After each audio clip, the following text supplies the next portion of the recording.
gentlemen. Ladies and gentlemen. Ladies and gentlemen. Ladies and gentlemen. Ladies and gentlemen. Please have your attention. Now showtime. Are you ready? Are you ready for start time? Let's find out. Ready? Let's go. What's up, Facebook Live? I am at it again. This is episode 7 of DJ R.O.B. Presents Taking It Back. And I always start with that same phrase. This next guest, check it out. We go way back, like a Cadillac with an 8-track and the seats back. 1983, as a matter of fact. I met this young man in 1983 here in Sin City, Las Vegas. We had the same career path, radio and music and producing. And so we're going to talk about that. We're going to take it way back to the beginning, and then we're going to the future like we always do. And man, his career, wait till you hear what he's doing. He's never left the singer, songwriter, producer career. He's going strong in California. Great family, friends with them. Like I say, we're going on almost 40 years. Next year will be 40 years, or 2 more years will be 40 years. So without further ado, ladies and gentlemen, my man, give it up for Dino Esposito. Bro. O to the B. There he is. First of all, thanks for doing this. Now listen, Dino is one of those behind the scenes guys. He probably turned down interviews in the last 25, 30 years. He's definitely a behind the scenes guy. And he says, I wouldn't do this for anybody, but he did it for me. That's saying a lot. So once again, I appreciate you for being here, and we're going to get right to it. If you don't mind, my first question is always why and how you got to Vegas. I know you were born in Encino, California, but what happened? How'd you get out here? Born in Encino. Spent a few years in Hawaii because my dad worked for the government at the time. So I went to preschool actually out in Hawaii. Then my younger childhood was back east in Bridgeport, Connecticut, in a very diverse, multiracial neighborhood. And then my mom had a lot of health issues, so we wanted to travel to a drier climate that would be better for her. So right around 1977, I was 13, right before my 14th birthday. We drove across country in a station wagon to Las Vegas. And you were singing Viva Las Vegas as you were driving here, right? So that would be your junior high and high school years that you got out here?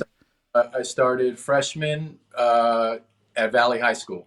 Valley. Yeah, I'm Valley El Dorado. Oh, I know.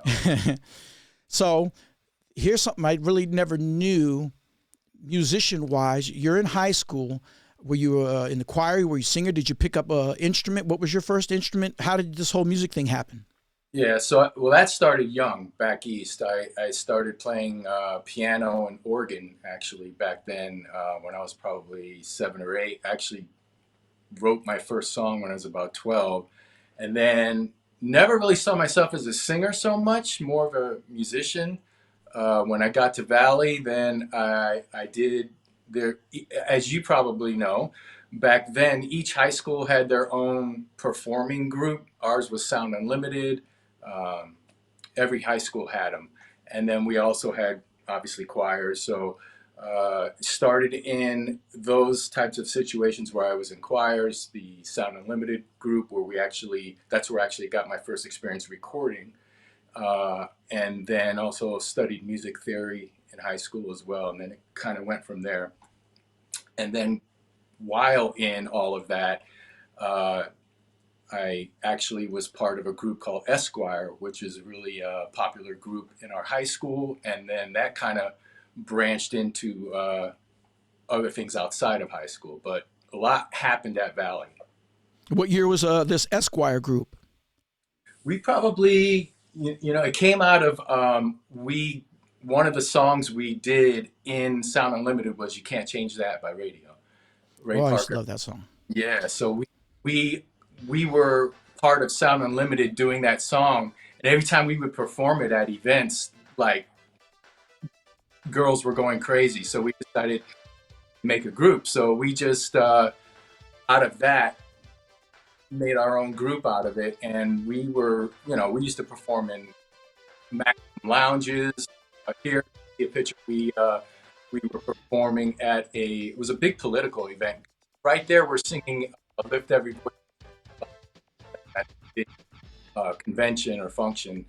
And so, yeah, Emery, Brian, John, myself, we were known as Esquire in high school. And then that kind of took us out, and we did recordings, and we had a manager, and we were hopeful that we might be a group outside of high school as well. So. Now, your wife, Caroline, is in the message board, and she just went, wow. Did she not ever see this picture? She might have seen it quickly. It's funny how I found it was I had a flood in my storage unit, and I had to clean out a bunch of stuff. And as we're cleaning stuff out, obviously there's a bunch of photos. So this is one that I found. But we had our members only jackets. We were looking sharp. Man, if you wear one of those now, it says only member because you're the only one wearing it now. So that's dope. So yeah, El Dorado High, like you said, all the high schools had those groups. Luckily for me, they were usually a jazz group, and in El Dorado they had Sounds of the Sun. And our mutual friend Keith Nelson played bass in Sounds of the Sun. That's and right. They used to go to all the schools. And when I was in junior high, I said, man, I got to get in Sounds of the Sun. Because they were playing funk, they were playing Gap Band and Earth, Wind and Fire and SOS Band and stuff like that. So I got in that band, and that really changed my career path. I talked about it on another episode about the teacher being such a mentor and being professional. You're in school and you think it's time to jive around, but she took that class serious. We traveled. You had to hit the marks. You had to hit the music. It was a dope experience. So similar story with you. This kind of got your career path going, right?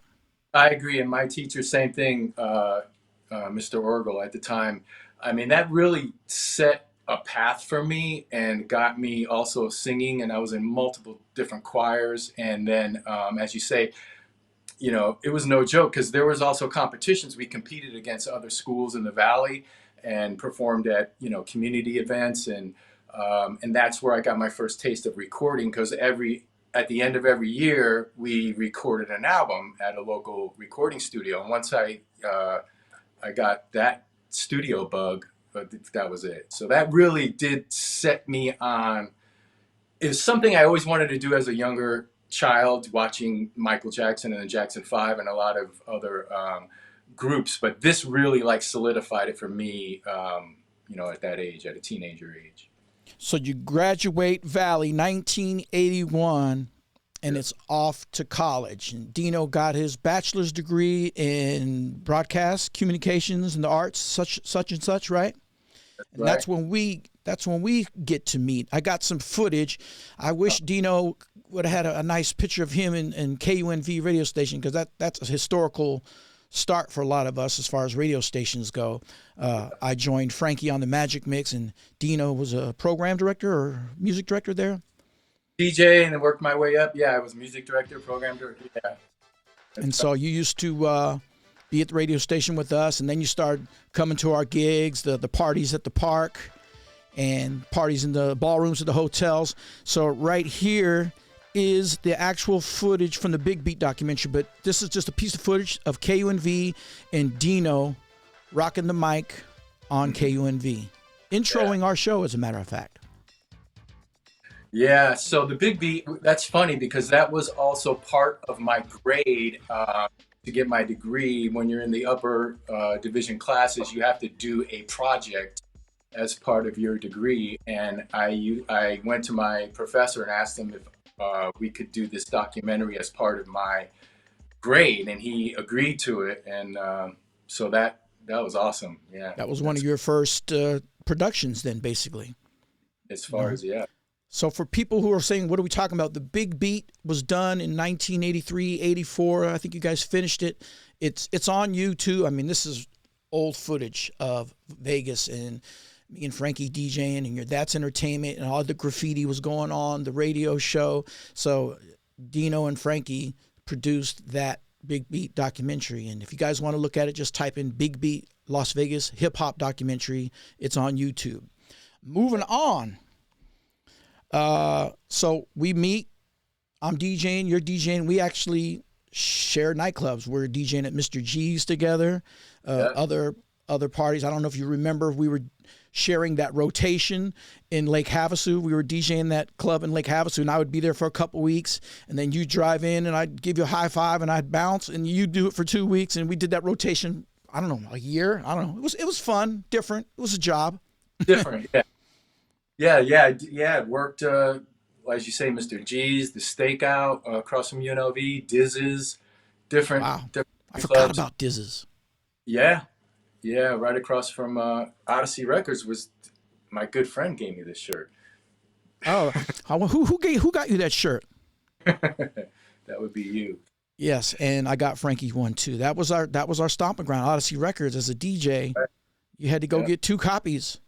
That's and if you didn't have 2 copies of this, you were whack. Bam! Transition. Right. So, me and Frankie have a wild buck up our ass to do an electronic record. And familiar with you you're starting to do your production, you actually let us hear this jazz thing you were doing. And I said, I didn't know you were that dope on the keyboards. And so Dino joined us, and we got a group together called Impact, and we did this electronic record called DEF CON.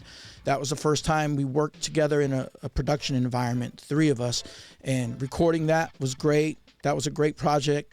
Of course, I got the bug after that and was buying all the drum machines and all the keyboards, and we were nonstop after that. So what's your memories of DEF CON? What did you think about that? I mean, I remember, if I remember correctly, and Frankie has a better memory with stuff like this, or you might, I think there was one night literally at T-Bone's. I mean, shout out to T-Bone if he's out there. It was like a 36-hour marathon to finish up this record. I think it was on DEF CON, or it might have been one of the other ones that we did. There we go. Right. Guess what? T-Bone is in the messages. Uh-oh. Here goes his comment. T-Bone says, I know all about your studio, bud, homeboy. That's right. He does. So finish that story. Go ahead. So no, and T-Bone was the man. I mean, there were, back then in Vegas, there were only a few, I would say less than 5 real deal professional recording studios. It's not like now. The technology wasn't how it is now. And T-Bone's was definitely one of the ones, and T-Bone's just an awesome, beautiful man, and we just got along, and it felt like home every time I was there. So that's where it was my home for recording, and he helped me a lot too, just, teaching me and getting me more acclimated with the studio. And so, yeah, DEF CON was awesome, and we did a few other ones after that, and I think, oh my God, where are you getting these photos? R.O.B.s. This is called the 10-year anniversary. You were in town. We yanked the record off the wall, and we took this picture because this was like probably 1997. We did the record. No, in 96. We did this record in 86. So in 1996, we happened to be all in the same room. And so we better take a picture of the 10-year reunion of DEF CON. That's awesome. Wow. Send me that. Oh, yeah, okay. So great memories there. Speaking of memories, Dino, after this, becomes Dino, the solo recording artist, one of the very few and the first artist, singer, songwriter, producer to come out of Vegas and get nationally recognized. And that was huge. And we were all rooting for you, and it was super dope. I remember when you made Summer Girls on that independent label. Yeah. And just like all artists, you get some guys, you get an independent label, and you do it yourself. And that's what you did. And so we got to talk about that, how that happened first on the independent label.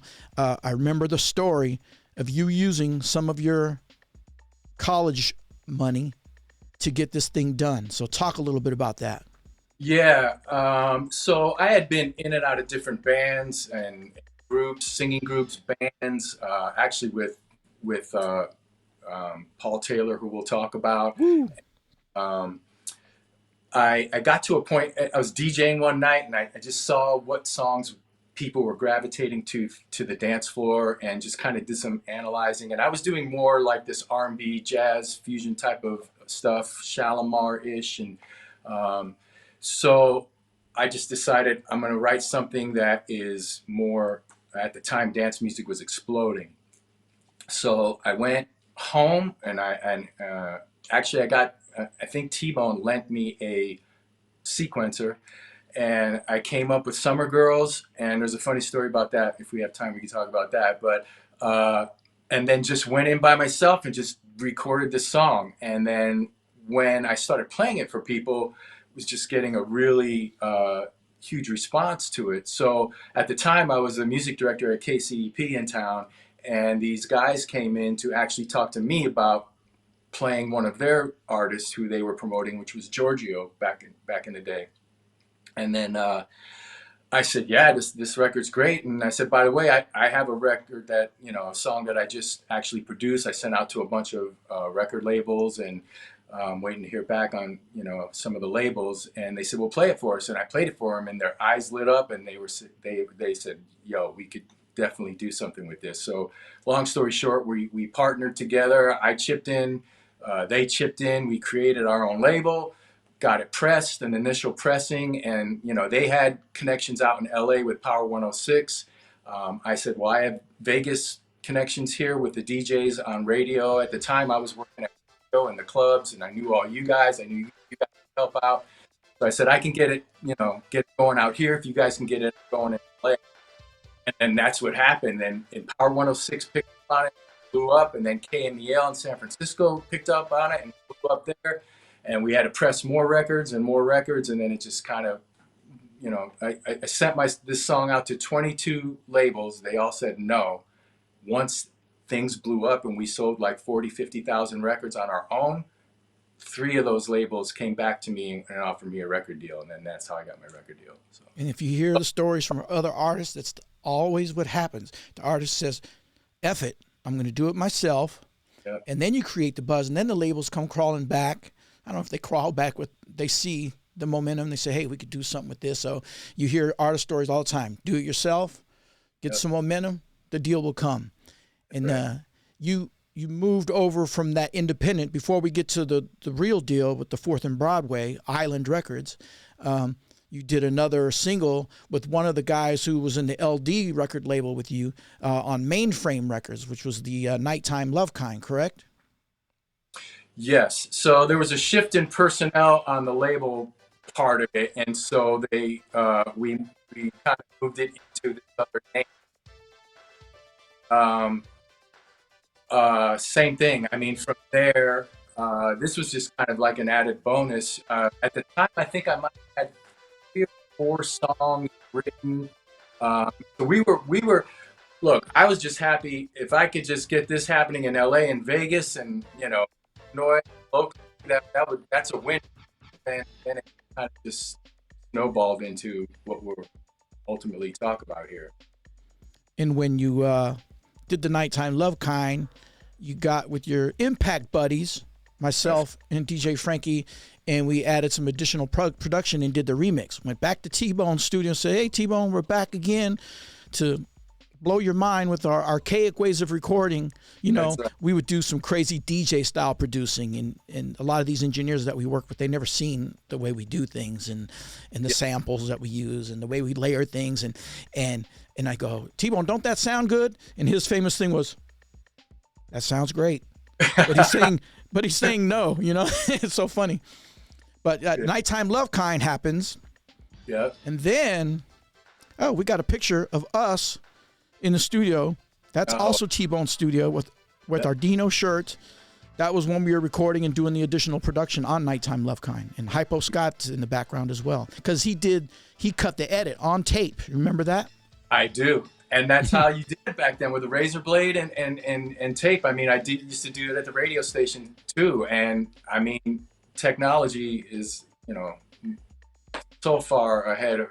Just the fact that we can record on a hard drive. I remember talking about that with T-Bone. Like, one day, can you imagine if like we were able to record on a hard drive, and it just was, that wasn't even a possibility back then. So yes, I remember that. And the reason those shirts were there was, I started getting traction. I was working still at KCEP and DJing, I still believe, in the clubs. And on the weekends, I would go do shows in California and then come back and work during the week. And I was finishing my degree.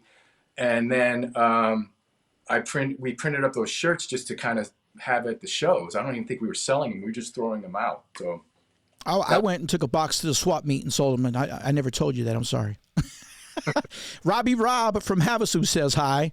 Hey. Remember Robbie Mitchell, Rob, the DJ? He says hi, and guess who else is in the building right now? Our man, Paul Taylor. Paul, we'll talk about PT. That's my man. We're going to talk a lot about Paul Taylor when we get to the end of Dino's story. Right now, we're still in the beginning. We talked about the Summer Girls. We talked about the Nighttime Love Kind, the independent labels. And then he makes the noise. He gets the record deal from Island, 4th and Broadway. And they put Summer Girls out. But tell the story about it. It already blew up on the West Coast, and then this East Coast label, which was known for the East Coast and freestyle and dance music. I mean, when you bought a 4th and Broadway record, you know it was going to be the bomb. But maybe there was a remix needed so we could keep the momentum on the West Coast. So talk about that. Yeah. So, and again, back then you had music directors and program directors who were looking to artists. They would take a chance on as long as it was pressed and people could buy it, they would take a chance. So actually KMEL was responsible for breaking me and Paula Abdul in around the same time. So it had been played on the West Coast between Vegas and Power 106 and KMEL and other stations all in between. It had been out already for 6-7 months. So it was already a hit, a West Coast hit. And this is what attracted 4th and Broadway and Atlantic and Chrysalis to the table. So what they decided to do was, well, we'll release the original version on the East Coast, but to service the West Coast and keep it fresh, we need a remix. And so I'm like, I got it covered. I got the guys, we'll do the remix. And that's what happened. So we did the remix so that we can keep the West Coast fresh with the song and have something new while they work the original version on. I remember the working on that, and that was another thank you again for adding us to the mix, literally adding us to the mix of the Summer Girls remix, which gave it, like you said, it gave it more momentum, and we gave it that more action, stuttery edit, all the cool things that were going on in dance music. We tried to incorporate into that remix. And did you know at that time when they signed the single that there was going to be an album deal, or where they says let's see how this does, or was there already talks about an album deal as well? No, that was my how do I want to say this? I really wanted an album deal. So 4th and Broadway were Atlantic, I think, was offering a single deal, but Chrysalis and 4th and Broadway were on board with an album deal, and that's what I was kind of holding out for, was an album deal. And then when that happened, I told them I want the remix on the album, because to me now we kind of moved into that.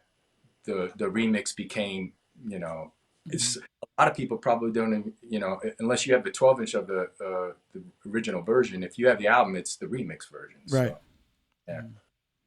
And ladies and gentlemen, that single, Summer Girls, sold a lot. Do you know how many it sold? I don't. Because of the different labels and everything. I know. His next single, I'm skipping ahead, but I know the next single, I Like It, we'll talk about, went gold, and that album went gold. So that's huge. First time out artist, single goes gold, album goes gold. But back to Summer Girls and the explosion,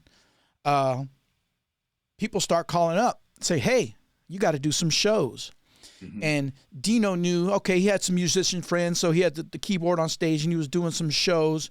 But the trend for some of these dance R&B artists were, you come out, solo artists, and have some dancers and give it a little more energy, a little more excitement. Mm-hmm. And I remember he called me and said, Rob, I got shows. I said, well, that's dope. He said, no, but I need a show. I need some dancers. And the funny story is, I was working at Mr. G's at the time, and shout out to Kev Rock, who ends up going on tour with us. But this story is about me and Kevin used to do these combinations routines on the raised DJ booth at Mr. G's. Every song after I was done mixing, we'd do a combination. We could do an hour's worth of combinations and call them out, and people thought that we was practicing choreography the whole time. So when Dino said, hey, I need dancers, I got a few songs, we're going to do a show, can you get somebody? I said, bro, I got the perfect person. We can make it look like we rehearsed for 5 years, and we just showed up in your townhouse or condos. They had the little rec room, and we rehearsed in there. We rehearsed maybe 2 days, and we went on the road. Our first show we did was Palm Springs, but that tour ended up lasting about 3 years, between me and Kev Rock and then me and Ricky. That's and then right. I got the producer bug, and I said, I don't really want to dance no more. I'm going to go back and get into the studio stuff. But we'll move on to that. But we started doing shows, and I'll tell you, right, that was some of the best times of my life with you, is that first year or two of doing shows. We went to every major city, and Dino was the kind of person that if we're going to Florida, we're not just going to fly in and do that show and fly out. We would enjoy that city. Oh, no, we got to go to Disney World. No, we never went. We went to Disney World. If we went to the Bay, we went to Fisherman's Wharf. We went to the Bay. If that city had something with notoriety, we made sure we stayed a day extra and had fun. So I appreciated that. That was great times. Hawaii was another one where we made a whole trip out of that. Yeah, what's funny about, yes, so you're right. I always wanted to, take advantage if schedule allowed. Now later, schedule never, it didn't allow. When things got crazy, it was like I couldn't even enjoy places that, even out of the country, like Japan or France or Germany, like I was in Germany during October, but I couldn't go, schedule was tight. But those early days, it was just, we had so much fun, and that, I mean, those were days that I'll never forget, because you got your boys with you, and you just go at night, and then the day out and made it. Now your connection, people notice your connection. Your video is great, but the audio keeps cutting out. I don't know if that's the noise suppression on that iPhone or whatever, but I don't know. Maybe you might have to speak up because it's cutting out, or if we end up losing you, just hit back that link and we'll continue with where we left off. But like he said, when we went to Hawaii, we had a show one nightclub, one night in Hawaii, but we ended up staying there for like 6 days. So that was dope, because the club only paid for the hotel for the one night. Of course, they paid for the flight, so we changed the round trip to the duration we wanted to stay. But it cost money to do that, but they were gracious enough to do that. We had a great time, and me dancing on the road, and like I said, those are the best times. What you think? I agree. I mean, those early days those are memories, and it's fun. I'm glad, and I said this to you, that I'm glad you and Frankie were really good about taking photos, and I wasn't as good about that. And a lot of these photos I'm seeing, I don't even have them or remember even seeing half of them. But I'm glad you guys always were really good about that, and now we have a visual memory of it. Until we got our video cameras, and then I remember I had that big old VHS camera everywhere we went. Now for this interview, I hooked up some old VHS to, and I transferred stuff, but there was like hours of footage. I mean, we're trying to keep this show to be about an hour or so, but there was so much footage. There was no way I was going to get to all of it. But I got some footage here that you might appreciate.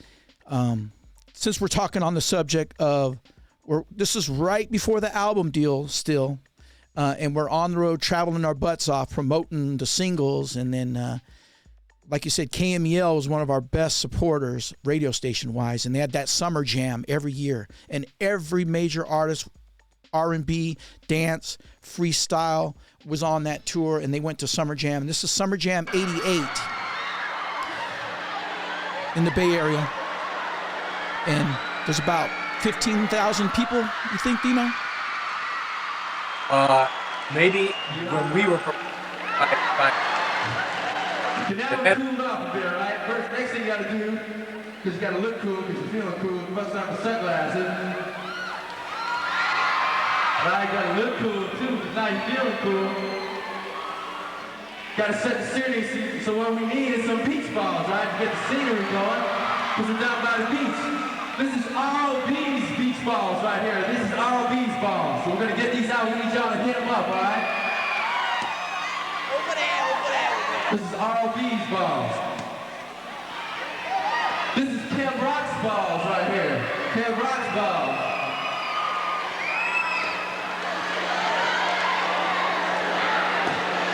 Okay, that was their balls.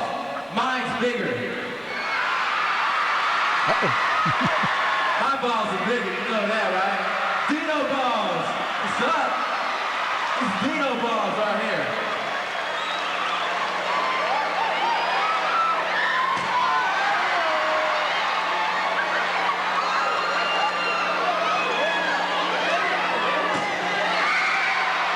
The only thing we need now, summer girls, where you at? Where are the summer girls at?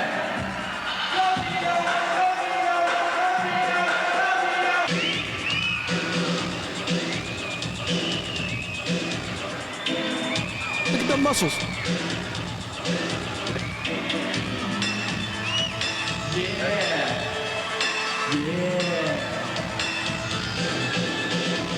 I like the summer girls, they're turning me on. Hey!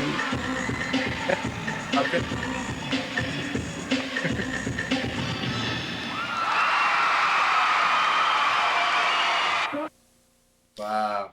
What do you think about that?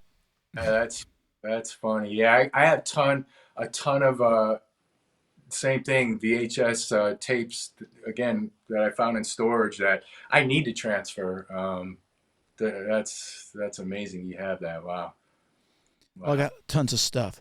But where we left off, the single does great. The remix does great. Got some more momentum. Then you get the album deal. Yep. And let's talk about why you named the album 24/7. I got so many photos here I want to just show you. Let me give you one more beach ball photo. There you go. You named the album 24/7. Yeah. You start working on the songs for the album. What's going on there? Yeah, so I have to give credit to the lady who signed me, Kathy Jacobson, had such great insight, and she was so passionate about Summer Girls first, and then just once I started playing songs for her and ideas for her in my entire album, and she was really invested in what I was doing and allowed me freedom to do what I wanted to do and have some creative control over the whole process, which is something I was hoping to be able to have as well. And she was very supportive. And so we come off Summer Girls. Her thought was, let's go to 24/7 and we're going to go to R&B radio and we're going to go with that next. And in my mind, that did not compute because we know coming from, the clubs and DJing and seeing spots we're getting at the shows, to go to an R&B ballad, it didn't make sense, but I trusted her decision. And then she had, after that, already in her mind to do I Like It. So her idea of what singles to release were a little bit different than mine, but I got to give her credit. She was right because 24/7 ended up being a top 10 R&B song. And then I Like It, top 10 pop song. So she was actually right, and she was, I guess, guiding me into different type of an art, which she was right when it came to that. So we named the album 24/7 because the big first song that was going to go to radio all at the same time was going to be 24/7. So. Mm-hmm. And so then again, you call on your homeboy, R to the O to the B, get the album deal. So first, I want to thank you for letting me assist you in that. That was a great experience. That was another one of those things where it got me into that bug of recording and visiting studios and learning things and helping out with my expertise that I had, but tracking all that album stuff at T-Bone's. Once again, shout out to T-Bone. That was a great experience. And then we go to LA, and Jeff Lorber, who was a hot producer at the time, he had hits with Karen White. And if you can get Jeff Lorber to tickle the ivories on a couple of your songs, that was just dope. That was the industry thing right there. Get Lorber on a couple tracks. and do some keyboard trills. And we went to his house and we tracked all that stuff. And then we went to a real studio. Not that T-Bone's is not a real studio. T-Bone's studio was in a garage, but I think, was that R.O.B. that we did that? That's the first one. I think it was the Enterprise. Enterprise. Yeah. Yeah. So that came about through the label hooked me up with the mix engineer, which was Alan Meyerson, who mixed that record. And then he also through the label and him, because he had worked with Jeff on multiple things, said, if I remember the story correctly, we didn't know exactly where we were going at first until we met with Alan. He was like, yeah, I'm going to take you to a buddy of mine's house and, you're going to meet him. And if you like him, he can be involved in more of the producers, Alan. He can be involved doing some additional production. And I'm like, yeah, well, who is it? And he said, Jeff Lorber. And we were like, get out of here, Jeff Lorber. And when I worked at KUNV, that was one of the first jazz artists that got me into jazz fusion. So I was a fan of jazz before we started working. So it just all kind of gelled together, and there was timing factor with this album too, because we wanted to keep with the momentum that Summer Girls was there. They wanted the album done quickly, so we were moving fast. So yeah, that was just amazing when we were able to work with Jeff, and then also have Alan, who now Alan's like huge, works with Hans Zimmer. He's probably one of the top 5 engineers now in the country, doing all the huge soundtracks, all the big movies, and we learned a lot from him, and he said he learned a lot from us, because like I said, another one of our ways of producing and the way we played the 2-inch tape along with the multi-track tape to make that flange effect. This is tech stuff that nobody even cares about, but we did a lot of stuff, and I'm listening to headphones and I hear something that's wrong, and he goes, man, you got some good ears, and just stuff that we brought to their table, and plus the stuff they brought to our table as far as their skills. And like I said, me being in that experience of the additional tracking at Jeff Lorber's studio, that was a great time. And then going to the real studio and mixing the album, and every night we were out 2 a.m. mixing. Every time we finished mixing a track, we'd go, whoa, that might have to be the next single. Remember that? Every time we finished a song, we go, no, that might be the next single. No, I think that's going to be the next single, because they all were turning out great. Yeah, it was definitely, that's just studio right there. Yeah, look at that old Mac. Yeah. That's T-Bone had that too with the That's floppy. the Mac SE30. That was the industry standard. That was 87, 88. Yep. Yeah, that was just an amazing introduction into recording and mixing, and I mean, we got into the big leagues. That was the big leagues, and there was no turning back after that, obviously, for you. Some of the best session players that you could get. If you don't know who Paul Jackson Jr. is, go look it up. Yeah, Paul Jackson Jr. We had Paul Pesco, who also he played all of Madonna's first stuff, Lucky Star, all that stuff. That's Paul Pesco. So he was a cat out of New York that was amazing. Paul Jackson Jr. amazing. I mean, top notch. So, and that's all because of Lorber. I mean, he hooked up all of that stuff, and then Now, the funny thing is, both I Like It and the album were this close to being platinum. And really close. So I think by now it's probably platinum. But back then, it just dipped under. It was like, I think the one of them, the single or the album, were floating in the 900,000 area. We just needed like another 100,000 and would have been platinum. But yeah, this is... T-Bone's still hanging out. That's the gold single. I mean, when the record label gets a gold single, they give it to the people involved. So Dino sent me my commemorative gold single. T-Bone says, those were precious years in all of our lives. Let me finish reading what he said. Hold on. It went away right when I was reading it. Hold on. T-Bone, I'm going to get your comment up here. He says... Those are precious years in all of our lives. We grow to love each other, respect each other, and work together when we were very tired and into the wee hours. Ain't that right? T-Bone took a nap or two underneath that console. Oh, yeah. So there you go, the gold single, and guess what else? The album goes gold. Beautiful times. Yeah. We're still doing shows during all that time. Next thing you know, it's time for you to do another album. 4th and Broadway Island Records signs you another deal for your next album. So let's talk about how that happens. I mean, you're on the road and you're doing things to say, we're ready. So what happens there? Well, so while the album is going on, I transitioned from doing track shows to live band. And then that also played into some of the TV shows that I was doing that required a live band. And then I got an opportunity to open up for New Kids on the Block because we had the same booking agent. And so we went out and did a few shows because they were very careful about who they like to bring on board into their world, and hit it off with them, and then made the transition from doing track dates to full band dancers, singers.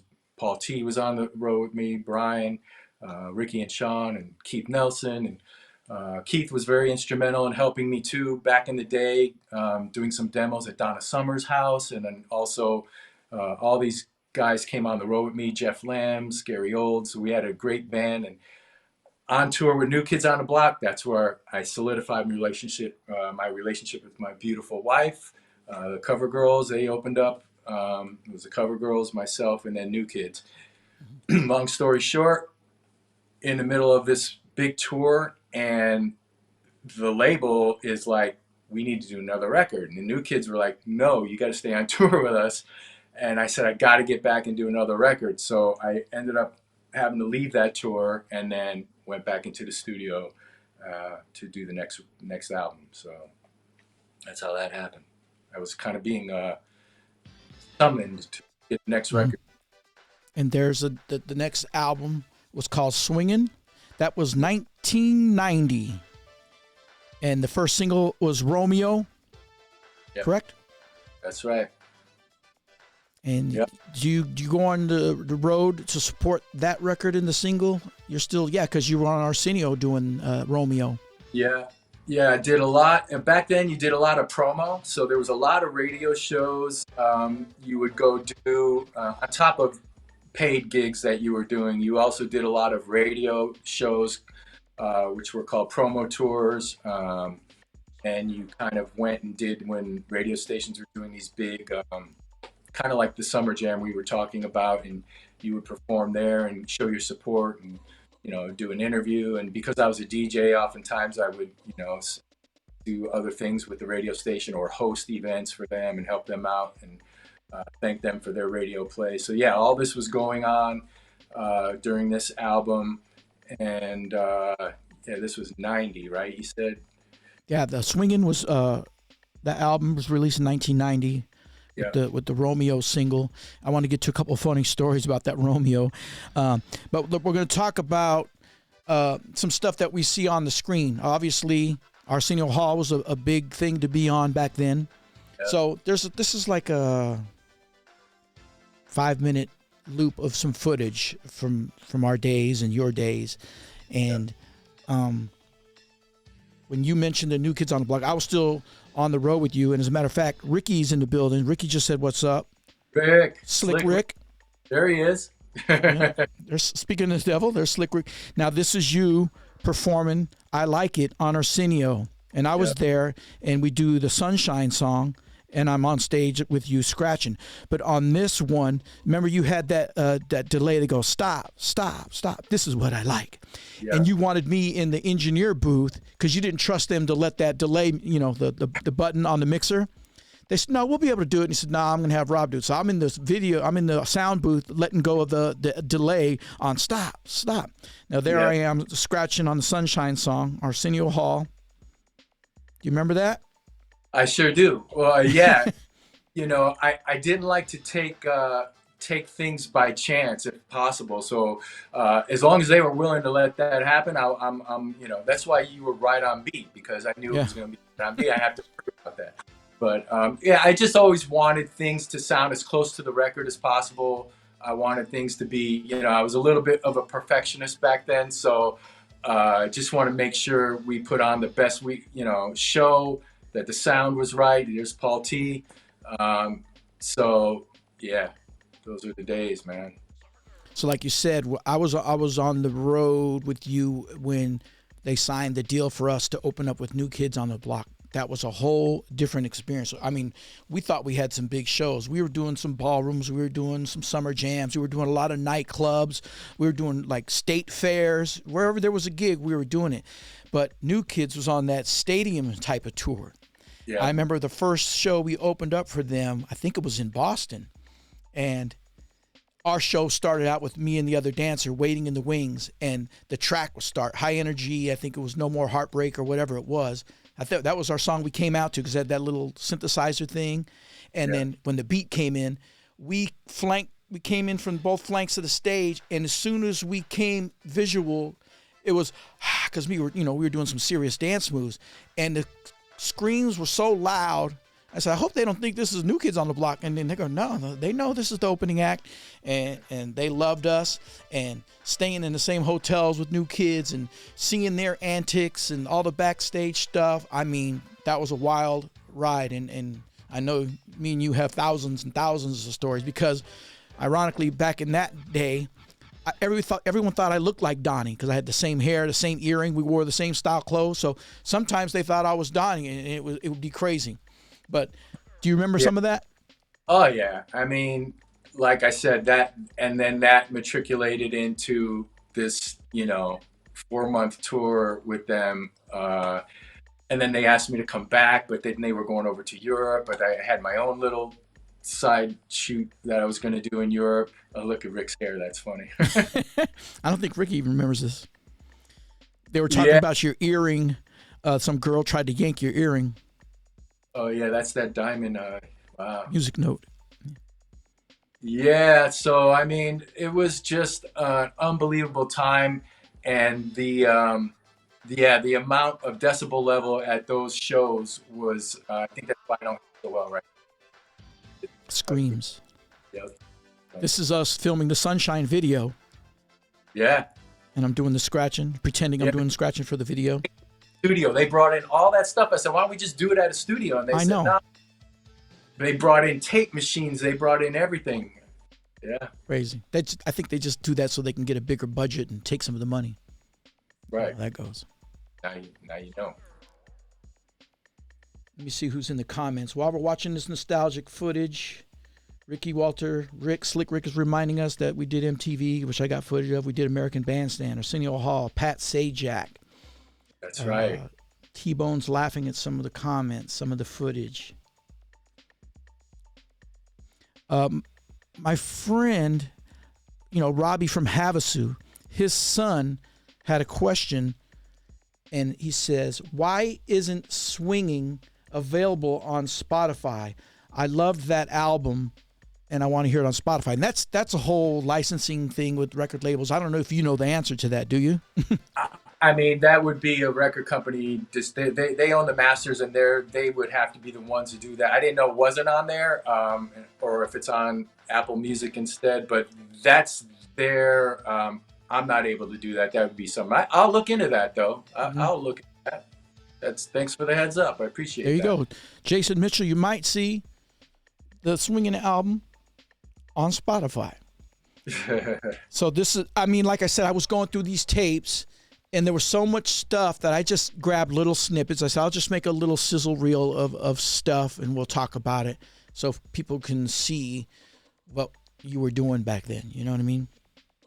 Yeah, and I wish if I had more time, I would have been able to provide you with some other stuff too. From as I probably have as much, if not more, than what you have too. And it's just, we'd have to be here for 3 days to going through all this stuff. But yeah, Club MTV with Downtown Julie Brown. There she is. What's funny is I did a gig with Downtown Julie Brown about a year ago, and the pandemic was going on, and they were going to cancel this big corporate party.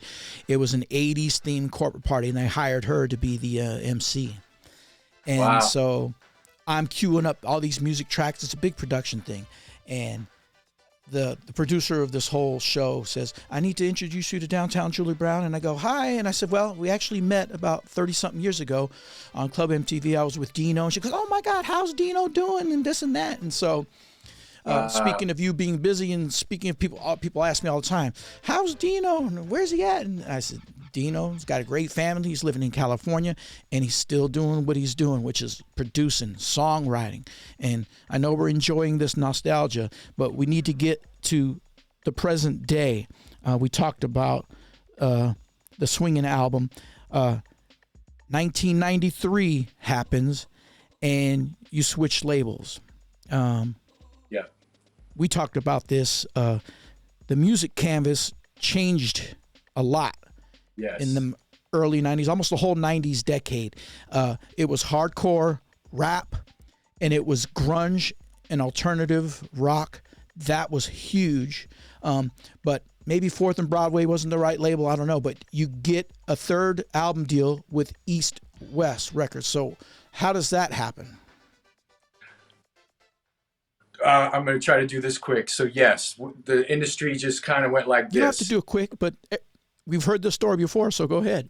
Yeah, pop music kind of just fell by the wayside, and what became pop was more hip hop and grunge, alternative. Nirvana exploded, all the hip hop stuff exploded. I mean, it was always there, but it just really took off, and a lot of pop acts just kind of time was over for that at the moment, and on top of that, my label that I was on merged with another huge company, and right in the middle of the second single of that album, they decided to do this merger, and things just fell by the wayside.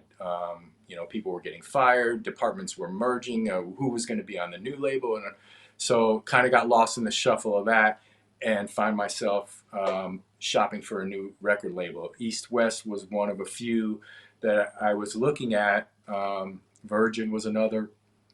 And what attracted me to East West at the time was they had a lot of R&B acts that were huge, and Vogue, and they were really looking for a pop act. They wanted, what I was told was I was going to be their first big pop act that they wanted to get behind. So met with them and signed, and did the record there. And didn't work out exactly as it was supposed to. Some things didn't happen the way it was supposed to. But again, I think also just fighting what was going on in the market at the time, on top of they did release Ooh Child as the first single, and that did well at radio. Still continuing to do shows, and I was out there, and then things just kind of shifted, and then a lot of things happened in my life at that time. After that, I got married to my beautiful wife, Caroline, who actually we're celebrating our anniversary coming up. It's going to be 32 years together, 28 years married. So that happened. My mom passed away, which hit me hard.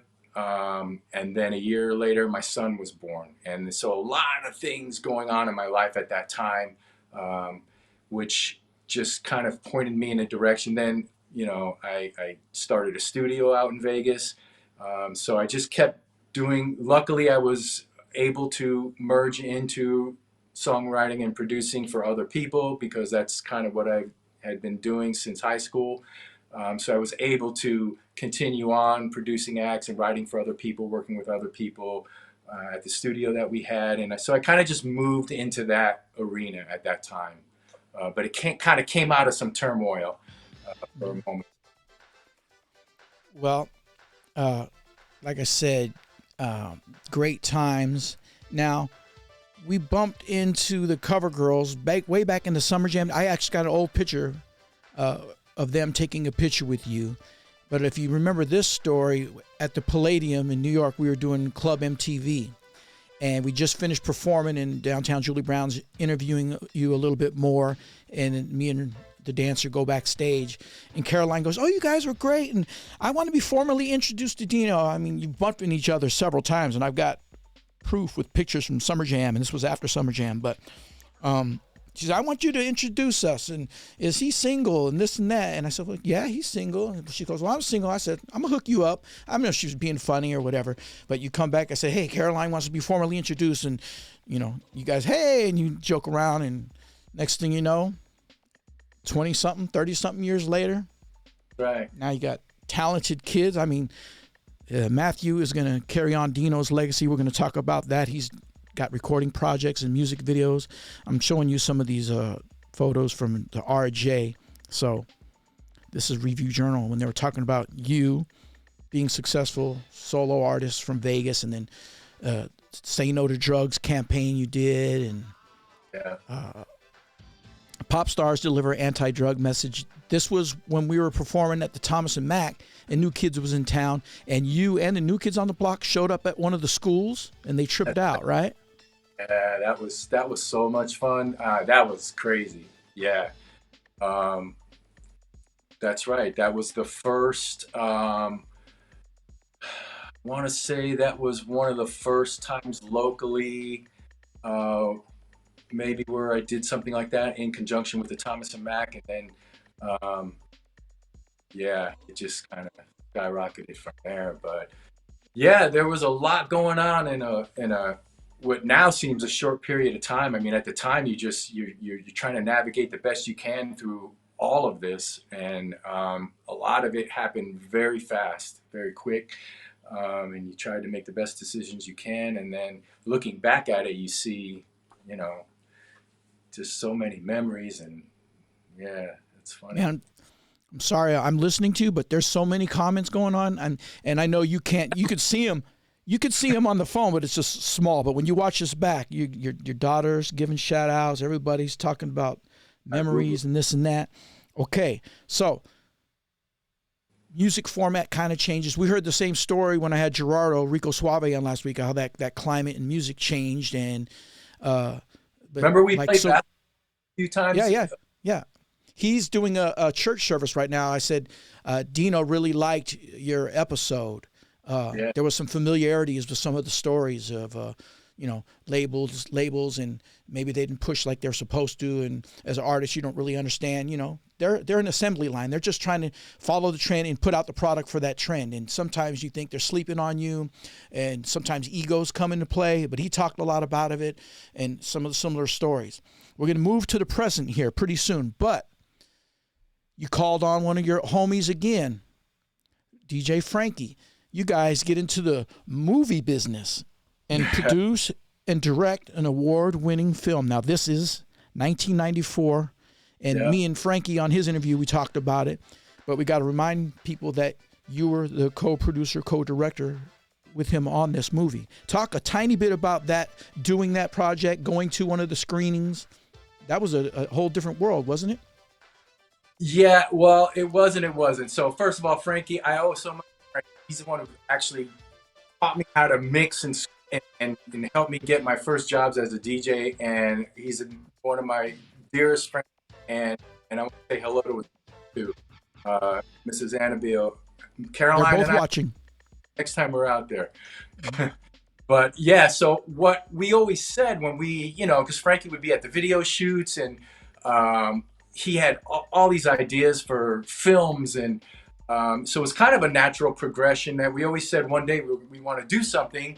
And he had this idea for this Christmas Payback idea, which I think it was called something else. But so we just put our heads together, and I kind of put together a little work schedule for us, which he wasn't always happy about because I was very disciplined back Frankie then. likes to wake up at 4 p.m. and when you're in the movie business, you got to be bright and early. That's right. So he wasn't always happy with me with the schedule, but no, we put our heads together, and we made it happen, and we won some film festivals, and I wish we could have done more, or it's never too late, Frank. We could still do more. So he's got so many ideas. I wish we could get those out, but that was so much fun. Actually, a quick funny story about that was the day we were casting for that was the day of the Northridge earthquake out here in California. So we were out here in the earthquake, Caroline and Frankie and I were staying at a friend's house, and the sofa bed we were sleeping on was bouncing up and down. Frankie was like, "Earthquake!" And we looked out the window and you could see gas explosions. And don't you know? So that was the day we were casting. So sure enough, we're like, well, obviously we're not casting anything. We call the studio just to make sure, nothing's open. We're not doing it. Actors showed up thinking that it was going to be open and that we were going to cast that day. So we obviously had to postpone that, came back, did the casting out in LA, shot it out there. It was a great experience. So that was a ton of fun. And then Frank and I going to some of the film festivals in Texas and New Here's York. a great question from Scotty Holbert. Is the movie available online? And I'm glad you asked it, because I was going to say it, and Dino was talking about the earthquake, and we got a little off track. But just like the other thing we talked about, YouTube is your place to be. The Christmas Payback movie is on YouTube. You should watch it. It's one of those It's one of those little films with a little twist at the end. I ain't gonna give anything away, but type in Christmas Payback, and if you type in Dino Esposito or Frank Annabelle, they're tagged in there, so it'll show up, first on the results, and you guys need to check that out. Definitely, yeah. That's a holiday favorite. And then you and Frankie work again on a remix for Shades, which was a Motown artist. They had a song called Serenade. This is 1997. Now, Yes. Dino's in full producer mode. He's doing remixes. He's working with artists. I mean, the list is long, so we're going to get to the future here. But I just wanted to say, while we're talking about Frankie and your projects together, he always, involves us in things. And they did this remix. That came out pretty nice, right? Yeah, that was at the time when again, I think this was after New York, because I was back in New York producing people there. Actually did the first Paul Taylor song when I was back there, but was working with Jordan Knight and Robin Thicke before Robin Thicke kind of exploded, and then came back in at the studio that we had in Vegas. That was one of the things that we worked on, and a number of other things as well. So yeah, that was so much fun working on that, for sure. Yep. Okay, so I'm going to give you guys a quick list of what's Dino doing now. Like I said, when the people say, "What's Dino doing?" I said, he's got his handful. And our mutual friend, one of the greatest guys to hang out with, Paul Taylor, great saxophone player. I don't know if you guys realize this. Paul Taylor has 12 albums on iTunes. I'm sure you were involved with most of those, producing songs on those albums. And they just finished his 13th album, I believe. And that's something to look forward to, you guys. And I talked to Paul. It's not released, the album, until November 5th. And I said, maybe it'd be nice, since we're talking about it, I put the artwork on our thing while we're discussing. He goes, well, I got to get okay from the manager, because, you don't want to leak a song. You don't want to leak but the people said, hey, you're talking about Paul? Boom. That's Paul it. Taylor. And now this. That was your most recent project, right, Dino? Yeah, so we worked on that through COVID, wrote 40 plus songs, and then kind of picked the best out of that bunch. And we literally just finished that a few weeks ago, to be honest with you. And then it happened again. They wanted to get it out before the end of the year. So Paul, did the photo shoot, and everything's rocking and rolling. So the first single comes out, I believe, October 5th. It's called Straight to the Point. And then the November 5th, and now this. It's now called contemporary jazz, or C jazz. Back in the day, it was smooth jazz, and we've had #1 hits on those charts. And so yeah, looking forward to finally getting some new music on my man ET, for sure. There he is. So you want to talk about some other things that you are just finished working on, or things that are coming up in the future? We know about your son. You're helping him out. How's that going? Yeah, both my kids. So my son, I had been working with him through. He got the bug, and as well as my daughter. My daughter started acting at a young age, and in commercials, and got her SAG card, and had her hand in music, and she's verified on TikTok, so she's involved in that end of it. And my son got the music bug, so he put a band together, so I was helping them for a number of years with recording and shows and doing that. And they're both now getting into the business side of things as well as still being creative. That'll never leave. In fact, we were just talking about that earlier. But they're also, my son just got his college degree. He's just enrolled in a master's program in music business, so he just started that a couple weeks ago, and he's working at a great company and. He's working on some projects with some prominent people in the industry on top of doing everything I just named. My daughter's about to finish her degree, so and starting an internship. So they're busy. My family is really where I've been putting all of my time and effort in over these past 20 plus years, and they're my life and soul. And it's just been an amazing thing to have a family and just see them, thrive and try to help them do what they want. They got to carry on the legacy. That's right. They have dreams, and I'm here to help support them, just like my parents. They were always supportive of what I wanted to do, and I want to be there for them as well. So being verified on TikTok means you have to have like over 1 million followers. She's got almost 2 million followers and almost 60 million likes. So yeah. So there it is. The son has got a music career going on. She's got her that whole social media thing is amazing. As you know, that's the next big thing. We didn't have social media when we were doing our thing. I mean, I don't know if that tool would have helped us or if it would have. You know what, Rob? It's huge. I don't know if I'm kind of glad that it's so, to me at my age right now. Now to them, it's all they know. But just looking at it, I'm kind of glad we didn't have that magnifying glass on us at all times. And it's like, it's definitely a great tool if you use it that way. It's not always used that way, as we know, but they're so entrenched in it and know it in and out. So it's a whole new world. Yeah, we used to sit in our bedroom with our trading cards, and that was all we did. As a matter of fact, great transition. I'll trade you 2 Dino Music Superstar trading cards for 1 Rico Suave trading card. How's that? That's now, how did that happen? You know what? That came to me.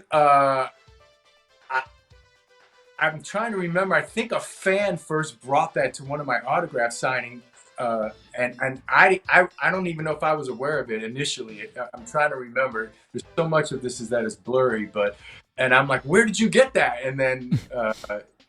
Along with some other photos that sometimes people, will put in front of you, and you're like, where did you get this? I don't even have that, but yeah, I'll be sure. Yeah, I'll be sure. Yeah, that might have been at Summer Jam. Actually. That was at Summer Jam. Yes, it was. So here's a short list of the stuff Dino's done in the last decade or so, or you think he's just sitting there counting his summer girls checks. He's worked with David Cassidy, Tanya Mitchell, and if you don't know who these people are, these are heavyweights, musicians and stuff. Samantha Mumbo, of course, Paul Taylor, great jazz artist Wayman Tisdale, Walter Beasley. Funny enough, you did a project with Elisa Fiorillo, who was the singer in my little stint. I had that Funk All-Stars band, and for a couple of years, she was my singer. She sung with Prince, great singer, and I didn't even remember till I was doing some research that you did that project with her. How was that working with her? Well, we started writing together, actually, and we would write when she was out here in LA, we would write and try to get songs placed. So we were a good writing team. Sometimes I would just have tracks and I would say, here, and I'd send it to her and say, see if you can come up with something with this. And so we got some songs placed. And then when she decided she wanted to do something, just was, again, another natural progression where we were able to work together. So she's a great writer, great singer, so talented. And she back in the day was she had the 80s hits with Jelly Bean. Yeah. And then who found who? Who found who? Yeah. Sing it, Rob. Oh, well, tons of comments here. Hopefully you get to watch this back and see all your people giving you shout outs. after you said earlier you work with Jordan Knight from New Kids on the Block. I'm going to name off some things if there's anything you want people to know about. Robin Thicke, everybody knows Robin Thicke from Blurred Lines. One thing that was dope was the Legally Blonde soundtrack. You did that song. You produced that song, Watch Me Shine, for Joanna Pacitti? Yeah. She was the original. That was big. Pacitti. Yeah. Anna. She was she was the original Annie on Broadway, and she at the time I was working for with this guy Ron Fair, who did he was the head of A&M at the time, but he did the Christina Aguilera stuff, and so he had just signed her, and the first entree into everything was he was heading up the Legally Blonde soundtrack, and so this was kind of her entry into recording, and so I was able to work with her and record that and get that placed on that soundtrack. So that was definitely an awesome thing. So anything else you want to tell people about that you're currently doing or about to do, or anything you want to rehash that we talked about? We've been on for an hour and 15 minutes. Yeah, look, I mean, I'm just I'm was excited to be able to do it. There's so much that actually we could just talk the whole weekend, and I know we can't. So I mean, I appreciate that you asked me to be on this and be a part of it, and I miss you. I love you. You guys really helped me out when my son turned 21 and I needed to bring him to Vegas. And, my daughter's about to turn 21, so we might have to do a repeat, but a modified version. We'll take her to Chippendales. But no, I love you guys, man. And it's the memories will never fade away. And, I just thank you for having me on, and thanks to everyone. I look forward to reading some of those comments, and just to be able to sit here with you for a little bit, was awesome. So thank you. We appreciate you representing Vegas, one of the first national recording artists to make it big. Small town back then. Listen, it was a lot of explaining back then, because people's perception of Vegas was Elvis, buffets. What do you guys do in Vegas? I'm like, what do you mean? What do we do? So it was just casinos, and there was an attachment to being from Vegas at the time that is not like what it is now. Now you have superstars doing residencies there, and it's a whole different world. But back then, and as you know, I mean, we would make trips to LA just to get records or clothes. If you wanted good food, not to say that the Horseshoe didn't have good food at 2 a.m., but it's different now, Vegas. But back then it was a different situation, but it was home. And there's so many talented people, yourself, Frankie, Keith Nelson, Paul Taylor. I mean, these are people to this day, like Paul's still one of my favorite saxophone players, and I'm just, lucky to call him a friend for 40 years. We met at UNLV, and we're still making music together. So it's good to have talented friends. I use Paul Taylor for some corporate things, and we do a sax-based thing with those two people you just mentioned, Keith Nelson and Paul Taylor. We did when the pandemic happened, we did a live stream for an hour, and we just did our whole set that we do for like major shows. I said, let's just do something while people are sitting at home.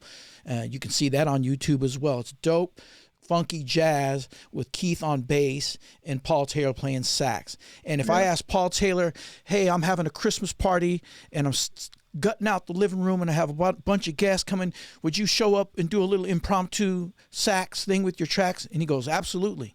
And he came to my house 2 years in a row and did a little sax Christmas show for us. So we're lucky we have great and talented friends. And so once again, you're busy, and I know you don't like exposing yourself, Esposito, but you told us some stories. We showed some old footage. We showed our friendship and the talents and the accolades, gold singles. And what we get out of this is he's still doing it. And this show is called Taking It Back for a reason, because we take it back. I try to represent Vegas and Vegas people, and people want to know these stories. So that's what it's all about. DJ R.O.B. presents Taking It Back. And this was episode 7 with Dino. And thanks. Like I said, you didn't have to do this, and I know you don't really like doing this, but I think when you watch this back and your family watches this back, it's good to have this documented, just to have these stories. If it's just me and you in a room talking, cool. If 10 people see it, if 100 people see it, they enjoy these conversations. So that's what it was about. So once again, thank you for showing up on episode 7. Any last words? Anything for you, anytime, that, and I appreciate you, and thank you for having me, and let's talk offline real soon. Yes, sir. Thank you guys for showing up, and we'll see you next week for another one. Thanks, Dino. This is R.O.B. We're signing out. See you next time. Peace.